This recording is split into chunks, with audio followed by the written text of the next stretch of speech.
damn kids with their YouTubes and their avocado toast. Okay, Boomer. You kids don't know how good you have it. Okay, Boomer. Hey, Dad, what's the Wi-Fi password? I need to know the Wi-Fi password. Okay, Zoomer. Hello, everyone, and welcome to another episode of Okay Boomer, Okay Zoomer. I am your host, Gantchart, and with me is the lovable Daddysquatch. Hi, Gantchart. So, we're doing another episode, and I figured that Daddysquatch would be the one to pick out a topic. And of course, he wouldn't be a boomer if he didn't constantly rag on us kids for spending too much and trying to tell us that we should be saving our money. So, I'm sure that the Daddysquatch would help educate us on the tips and tricks of being frugal, of being penny pinchers. And I also did some research on my own, but, because inflation's been pretty bad, the cost of living has increased, and the economy's pretty tight right now. No comment on anything. We're apolitical, but yeah. So, you're saying penny pincher and all that. It's not that, but it's, hey, there's ways you can sit there and save money so you're not just dishing it out such that, you've got some money to spend if you want nicer things, but, you got to be careful as how you spend your money and track it. Okay.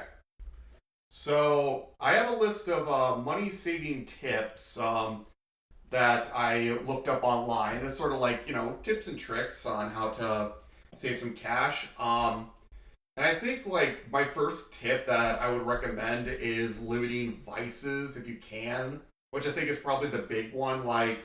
For example, I like beer.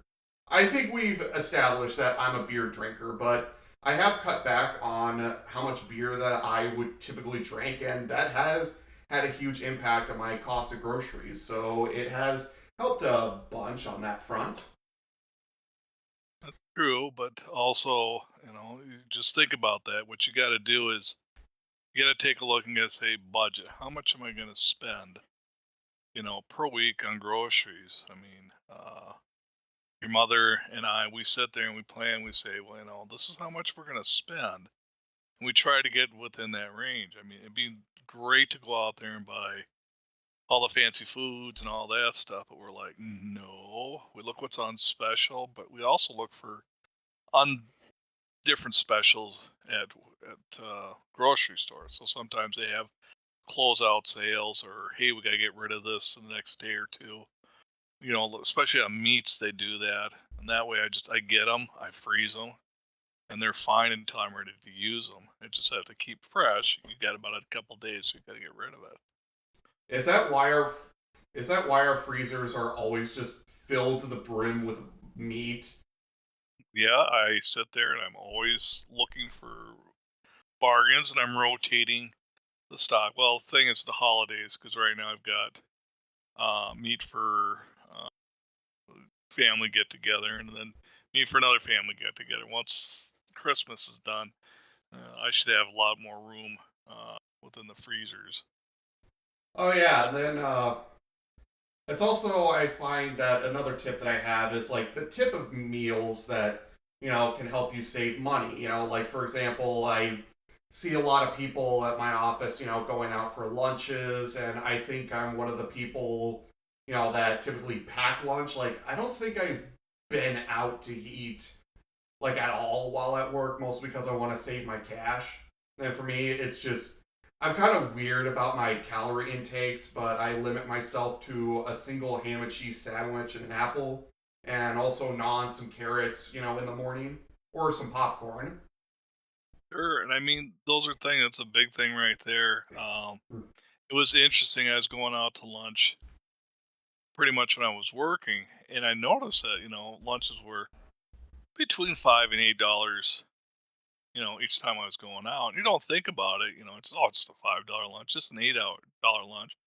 And you're doing it all week long, and pretty soon it's 40 to $50 worth of lunch a week. And if you add that up, that's $200 a month you're doing it, versus just like what you said, hey, I'm going to buy bread because I need bread during the week, but I can make my own sandwich. You get fresh fruit and thing. It's going to be, that might be if you put it all together, $1 to $2 a day, and then you find out that you're spending a quarter or even less for meals out there. Going out for dinner it should be a treat. It shouldn't be a staple.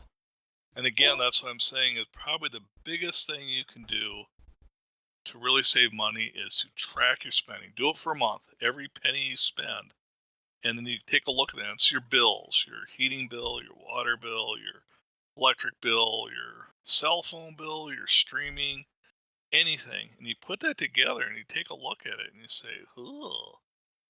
And then you got to ask yourself, and you take a look at this: do I really need it? that's a fair point. But that's so visual when you make a budget. If you don't make a budget, you don't think you get a credit card, just put it on it. Get a debit card, just put it on it. But if you do this for a month or two, and then you start saying, "Do I really need it?" I mean, we had cable TV for years and years and years and years. And finally, we just took a look at it. Cable TV is costing us $150 a month, and that's without streaming, and that's without any fancy channels.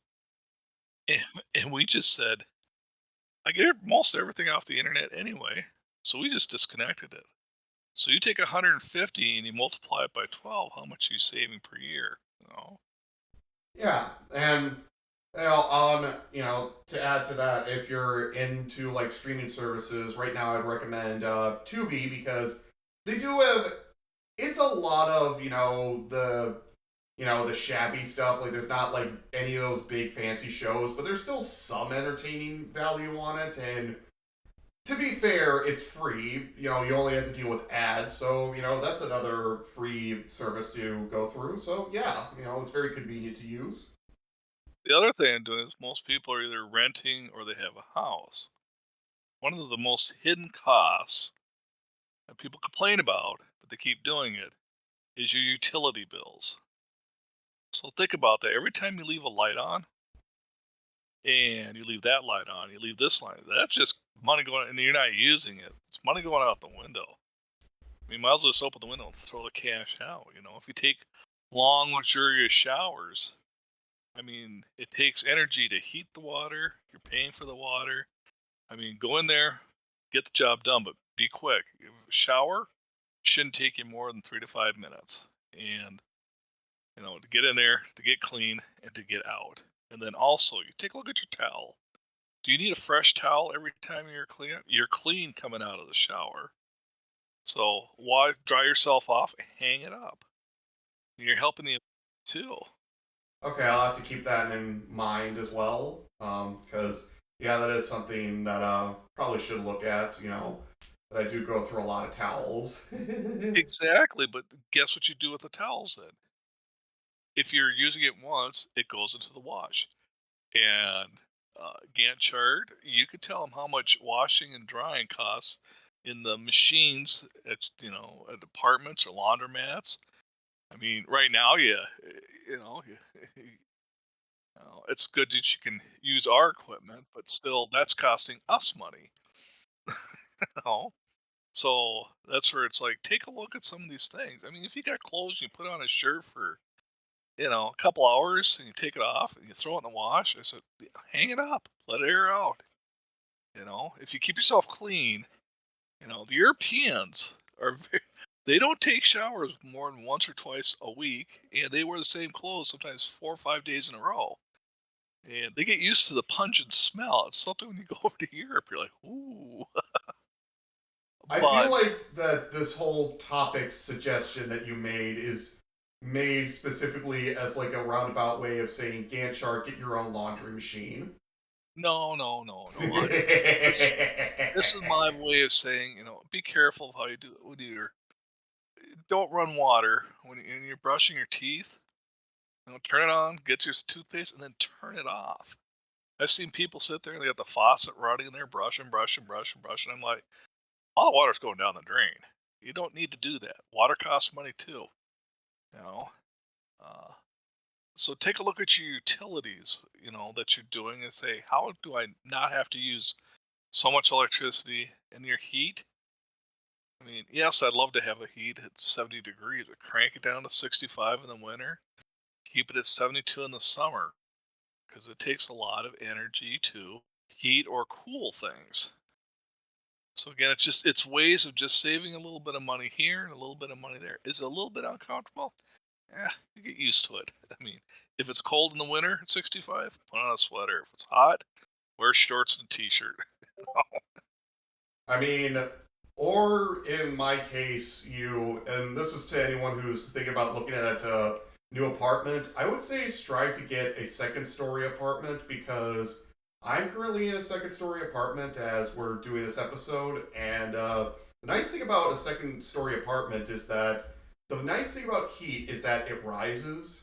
It rises into the air. So the neighbors down below, they like to crank up their heat a lot. So the nice thing about that is that some of that heat goes up my way, so I don't have to pay as much. Well, the other thing too is look at your windows. If you got drapes or shades and it's a hot summer day and the sun's beating in, close them off. You don't want the sun heating up your apartment or your house or anything. So I mean, these are things that you can do. The light bulbs that you use. Get high efficiency LEDs. They're not expensive. Very cheap light bulbs. They pay for themselves first month you use them.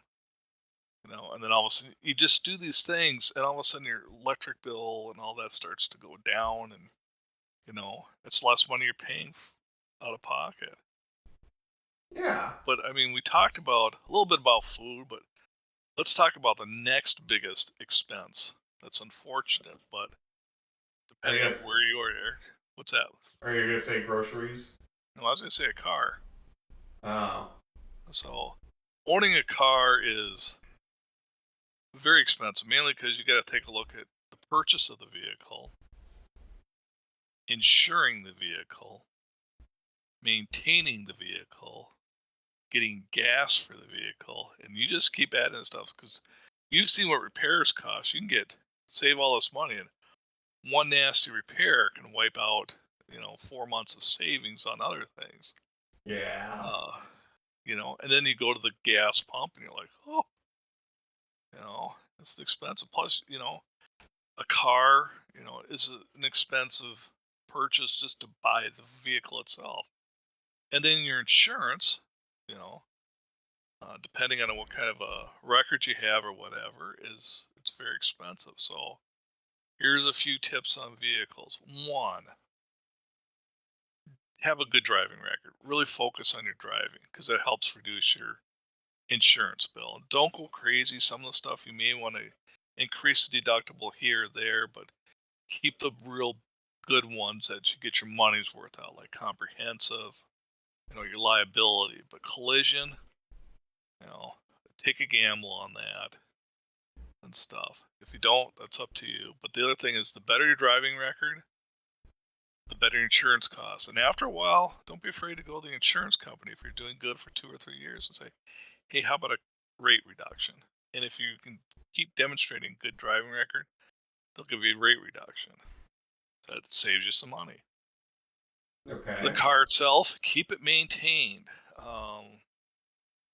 I mean, that's something, don't let weird noises or check engine lights or tires or brakes, well, I'll get to it later.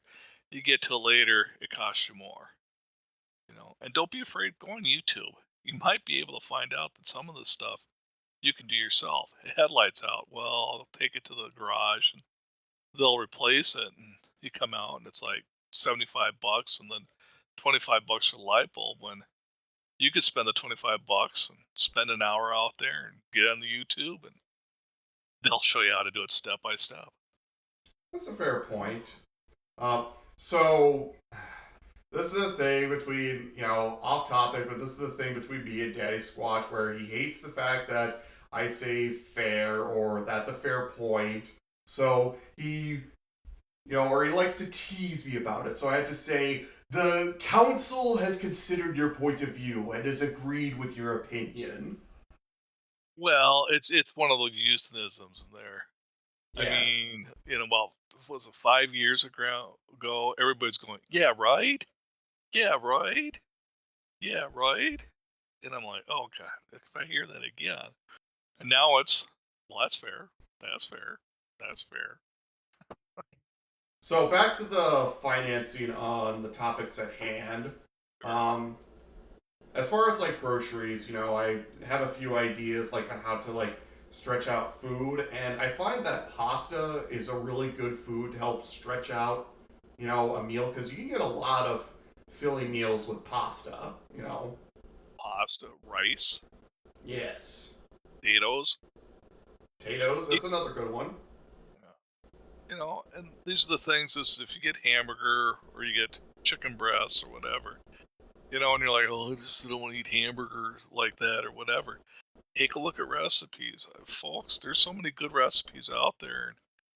Or I could take spaghetti, I could take chicken, throw in some vegetables, a little bit of stir fry sauce, voila. Come a nice stir fry. Or, Or tonight sorry. we tonight we had pan lasagna. I just basically had noodles, hamburger, tomato sauce, cheese, cooked it in the pan. It tastes just like lasagna, but it was a lot easier and a lot cheaper to make. Or you could do what they did during World War II, and they had like all kinds of crazy recipes. Like, I think I told you this before, the economy loaf, which the thing was back in World War II, things like meatloaf was very popular, but as a result of rationing, people had to get creative with different recipes. So they're like, take some leftover mashed potatoes, take some peas, mix it together, and cook it like a meatloaf. Oh yeah, I mean, your grandparents, my parents, both lived through the Depression, and when we were growing up as kids, I mean, my poor mother had, basically a budget to live on to feed 7 hungry kids. And how she did it was just amazing. I mean, there's a couple dishes in there I really didn't care for, but those are far and few between. She was creative in how she did it. She always looked for the best bargains. And she's able, I mean, you take a look at all 7 kids, and none of us grew up skinny. I mean, we look skinny in our pictures, but I mean, we're all fed good. Mom, she would sit there and she would also do some things that, sometimes, she'd make her own bread, and everybody go, "Oh my God, it takes too much effort." Actually, bread making is pretty easy, but you just got to take the time to do it. Uh, Very tasty, and it doesn't have all the preservatives in it. So it's a basic recipe, whereas today's bread, I could buy a loaf of bread and it stays on the shelf for like 3 or 4 weeks and it's just as fresh. And I'm like, ooh, versus you make homemade bread, you don't make a lot of loaves ahead of time because once you cook it and stuff, you got about 3 or 4 days after cutting it up where it stays fresh and then it starts to get stale. But here's another thing. Start taking a look at how you can recycle some of your food. And here's what I'm saying at the point. One thing I do is that when I don't eat all the buns, all the bread, and all that, I actually take it to a drying rack, dry it all up, where it's nice, crispy, and crunchy, and all dried up. And I put them in a bag, crunch them all up, and I make my breadcrumbs. So if I want to sit there and cook chicken or whatever, instead of spending $4 or $5 on a can of breadcrumbs, I'm just using leftover bread. Ah. Which is another thing that they did during World War II. They encouraged people to use potlucks. Huh. Now the other thing too is, if you like gardening, take a look at your leftover vegetables, your cuttings. Buy a rotating um, composter. You can get them off Marketplace, 30 or $40. Take your leftover greens or the vegetables that go bad or whatever, throw in the composter. Do that, and you do it.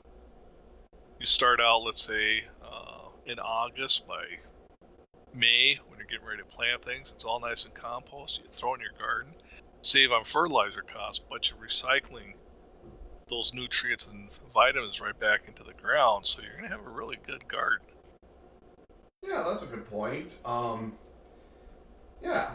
And as far as like another money saving tip, well, not really a money saving tip, but just like a little thing that I saw online on making money count is how many times have you they basically say you should be counting coins. Like, how many times do you have like a jar full of? I know Daddysquatch is looking at me, through the internet, thinking I know what you're talking about. The jars full of quarters and nickels. You have like big buckets of them. You got enough of them you could brain a man with them. Well, no. What I do is I have a tub. And what I do is each night or anytime I get change, I put the money in the tub. When the tub's full, I take it to the bank and exchange it. And usually I get about between $300 to $500 in the tub, depending on how many quarter, dimes, nickels are in there. And then I put that money away as kind of my fun money.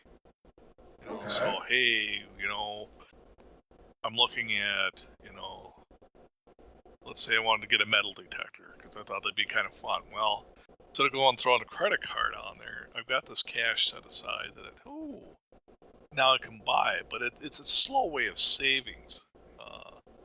Another way that you can save money just really quietly and freely is, I think your mother does this. She's got an envelope. First day it's $1. Then the next day she puts $2, and then the next day she puts $3. And I don't know how she does this, but it's it doesn't break the bank or any. But after a while, I think it's once a week you double it. Excuse me, that's how you do it. And then pretty soon you get a couple $100 you stash away without really any effort. And again, that's just something that, hey, you do that a few times, or you increase it or decrease it, however you can do it. All of a sudden, hey, I'd like to take a quick vacation, or head down maybe like for a different city, and I want to see a show or a football game or something. You got that little extra cash that really hasn't been burned out, or that you have to really save for. You've got it ready so you can do those fun things, because the whole intent of saving money is that you can enjoy things when you need it. Not that's that you're wasting or spending money constantly, but when it's time to have some fun, you've got the cash to do it. I mean, I am no different. I have a big jar of coins, like, right on my kitchen counter right now. I could probably start setting them up into, start rolling them up into coins and stuff like that. But all I can think of when I think of, like, all those different coins is, again, this is going on tangent a little bit, but, Daddysquatch, have you ever heard of the Penny Plunderer? No. He's a Batman villain, an obscure Batman villain. He's a mobster who his whole thing, and yes, I got this from Hugbees. I'm sure people are going to, call me out on this, but yes, I did learn about the Penny Plunderer through Hugbees, but his whole thing is that he's a mobster who just hates pennies. So he decides to make his crime symbol pennies. And all I can think of is just like all the things where it's just like, pennies. I will get pennies. I will get it revenge against the world with pennies. Just this strong hatred of pennies. Well, it's interesting is that, there's little things that you can do to make a big difference.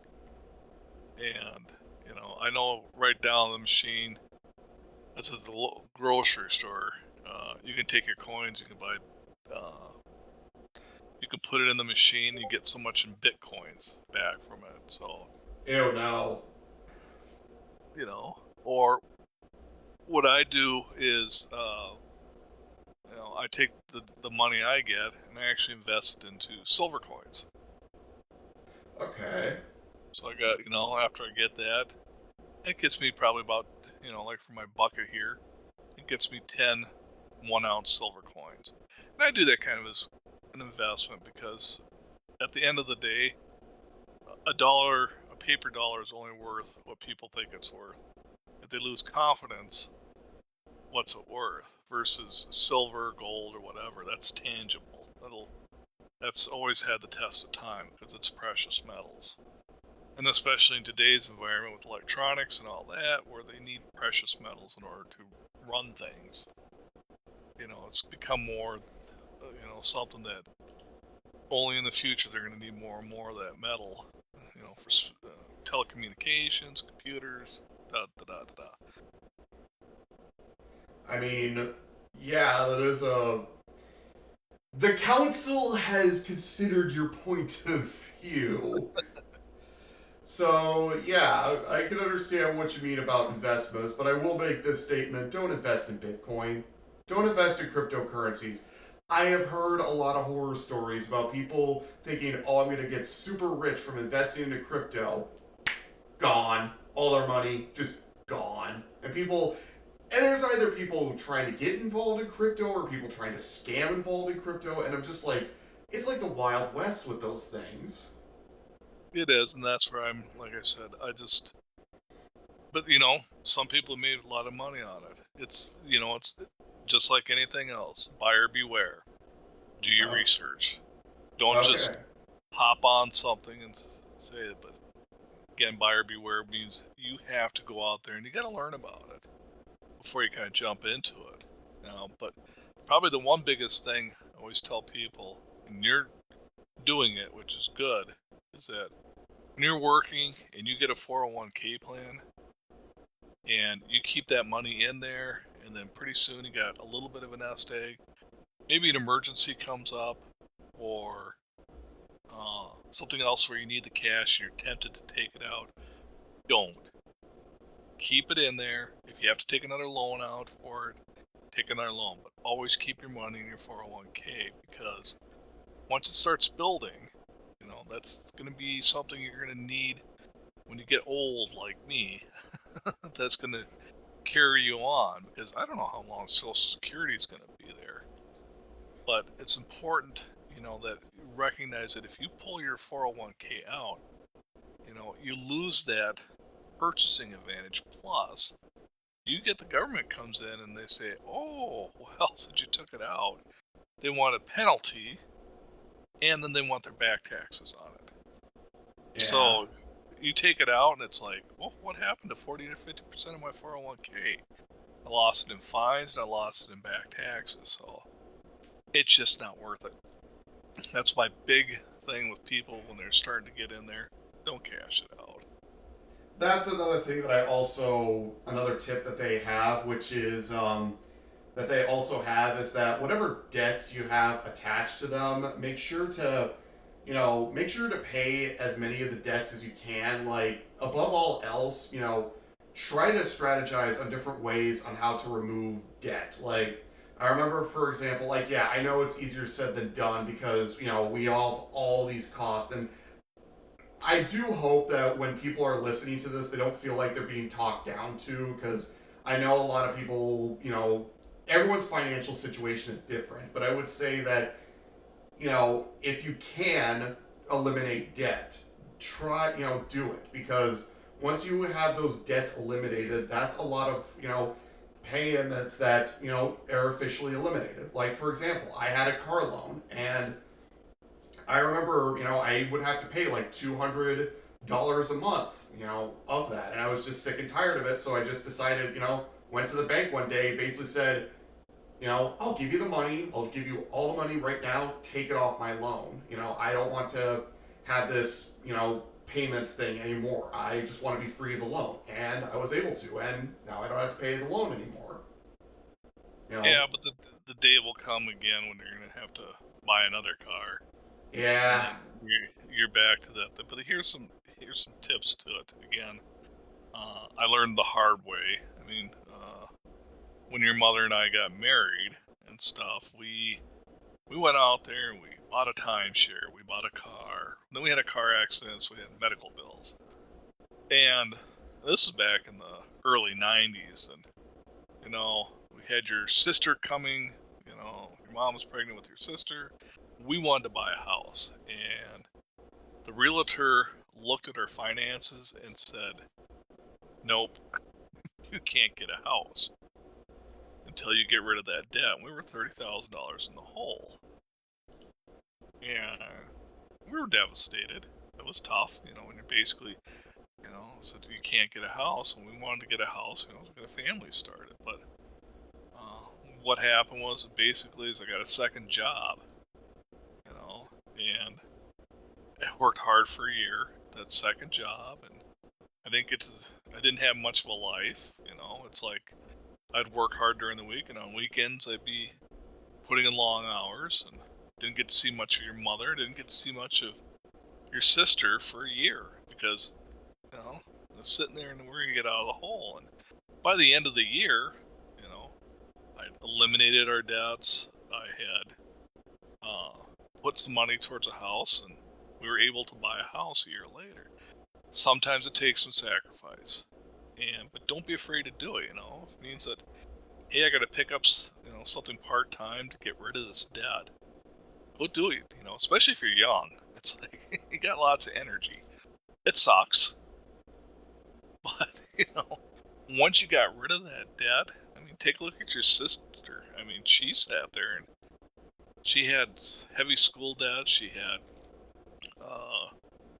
other debts that she had to take care of. She worked a couple different jobs, and she lived in rats' nests and lived with 3 or 4 other roommates on her apartment. But all of them were sitting there trying to save cash to pay off their debts so they could go on to bigger and better things, and they eventually all did.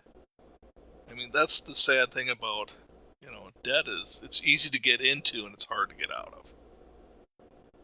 Yeah, which is why I would also suggest staying away from payday loans or those kinds of things to buy those luxury things. I've seen ads for those things all over the internet. Don't get suckered into those, guys. They're, Interest rates are yeah, yeah. I think my first house was at 9.5% interest, and I thought we were doing great. So there was a time when interest rates for housing was almost like 20%. So when you're looking today at 6 and 7%, you're like, oh my God, that's horrible. Well, there was a time it was a lot worse. That's another tip that I found online is if you have a mortgage, see if you can refinance it. See if you can readjust the rate. But be careful because, you got to do it where it's worth it. Because there's closing costs that are associated with it. So typically, kind of rule of thumb, you want to be able to reduce it by 1.5 or 1.5%.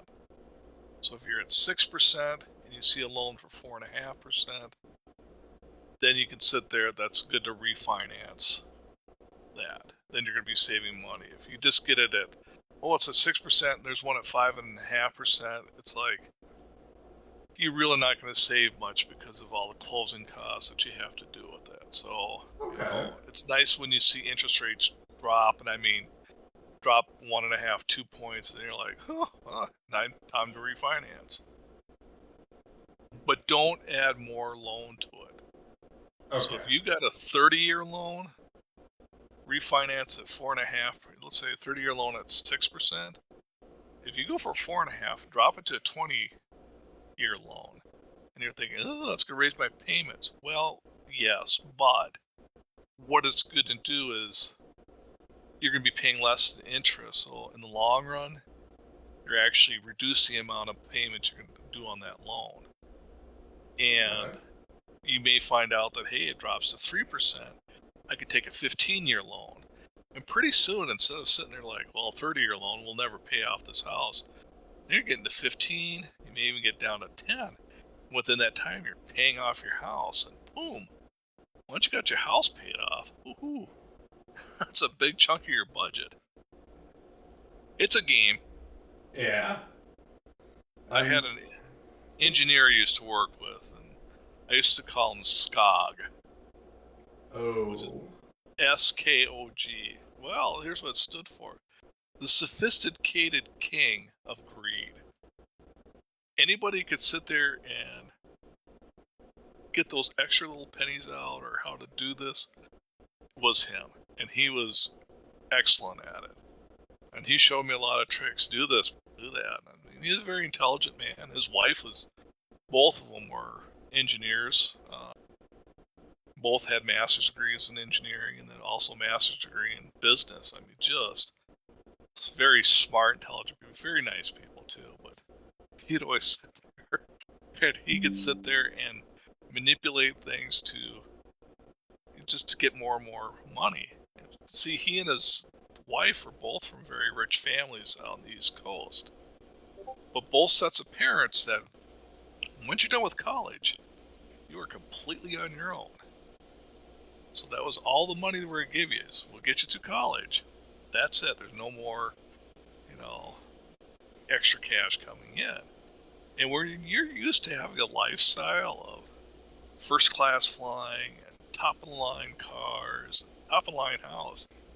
And you get your degree, but you find out that you're going to get mediocre car and mediocre house and a trip maybe once a year in the back end of the jet.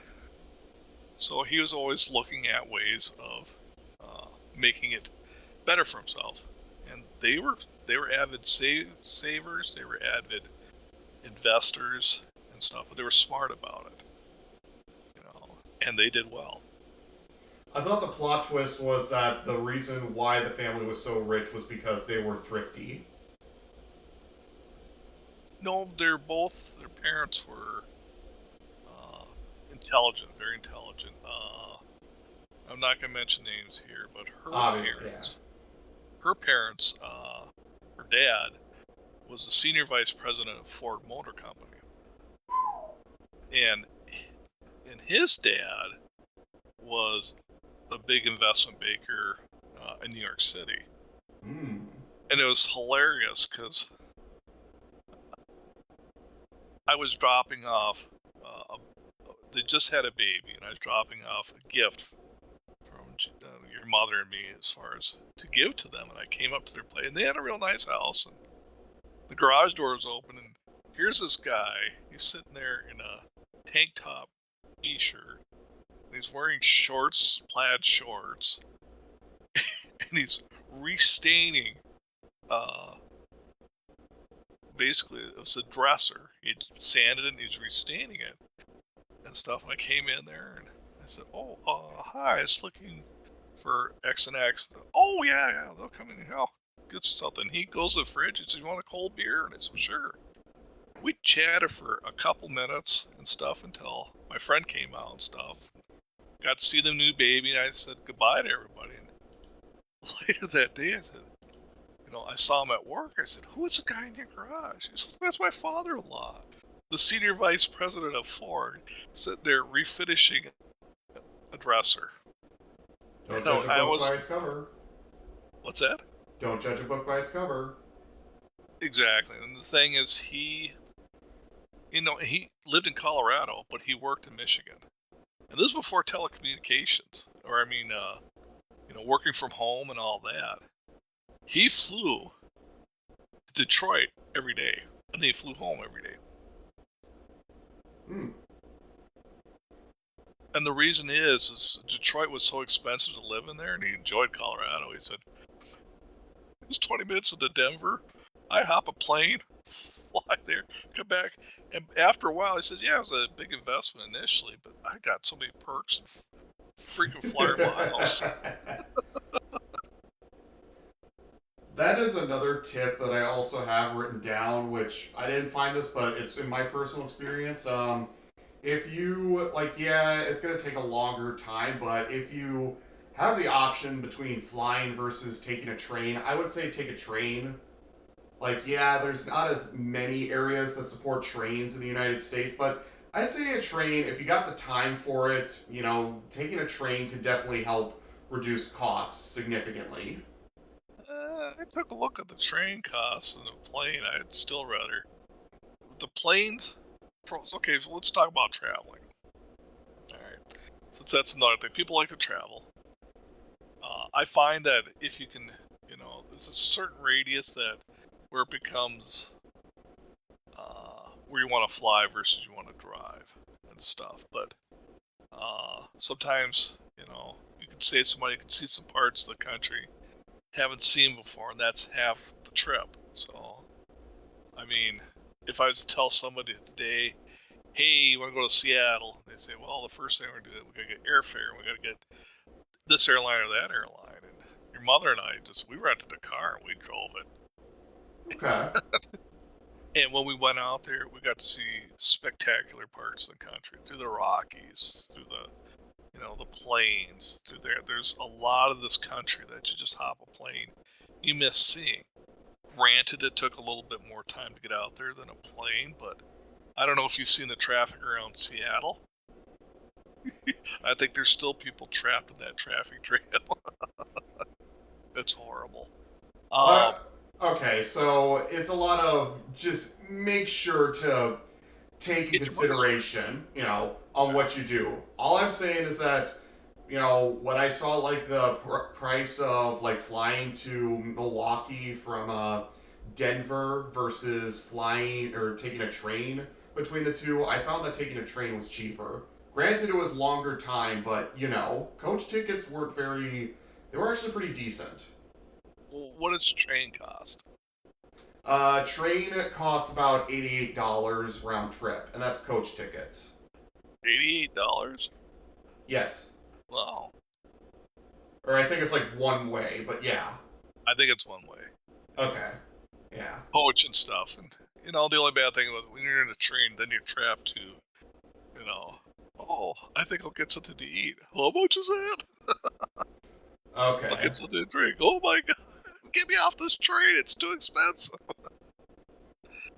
No, it's that. But again, a train, what's going to do is it's going to show you.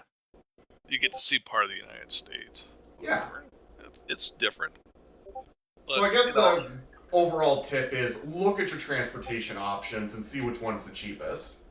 Well, that, but also, one, shop the different airlines on that. Two, be flexible. Sometimes, if you go at certain times of year, it's a lot cheaper than if you go other times of year. The other thing, too, is if you're going to have a credit card, always get a credit card that has a perk with it. So, I mean, your mom and I, we have American Express, and that's with Delta Airlines. So, right now, we both have enough frequent flyer points to go to a nice vacation. I think we're thinking about Ireland this spring.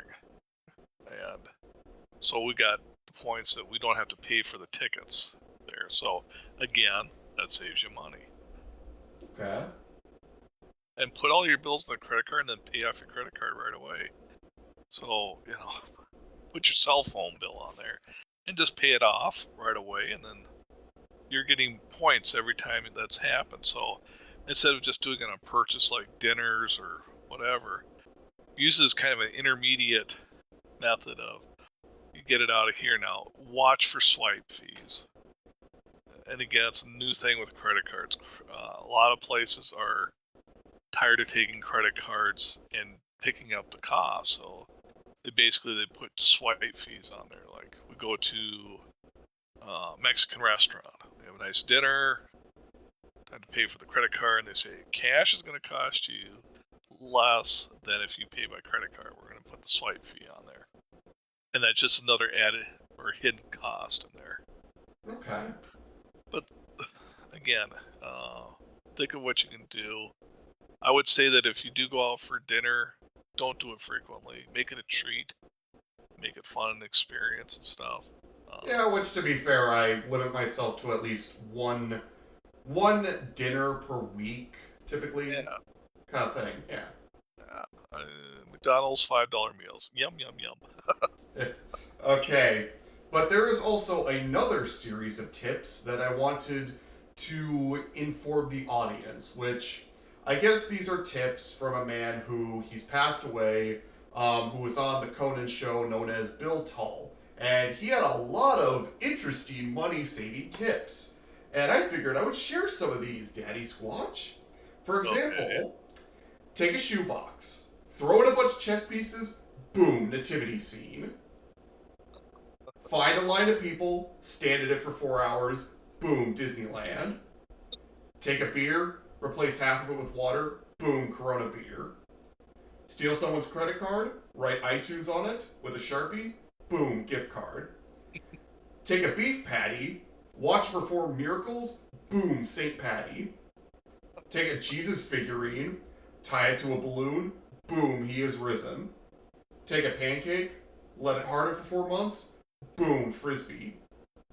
Take a box of Fruit Loops, hit it with a baseball bat, boom, pinata. Take a fish tank, don't clean it for 4 months, boom, green beer. And my personal favorite, take a sparkler, boom, sparklers. They're actually really cheap. So, any other tips that you want to give the audience, Daddysquatch?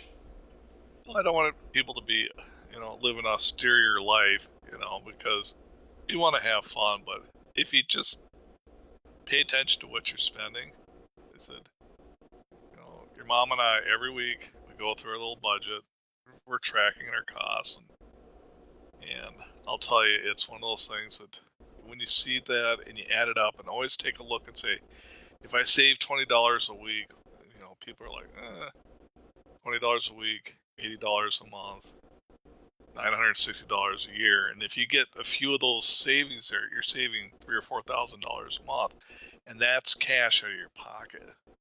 Okay. You're like, okay, so make it visual.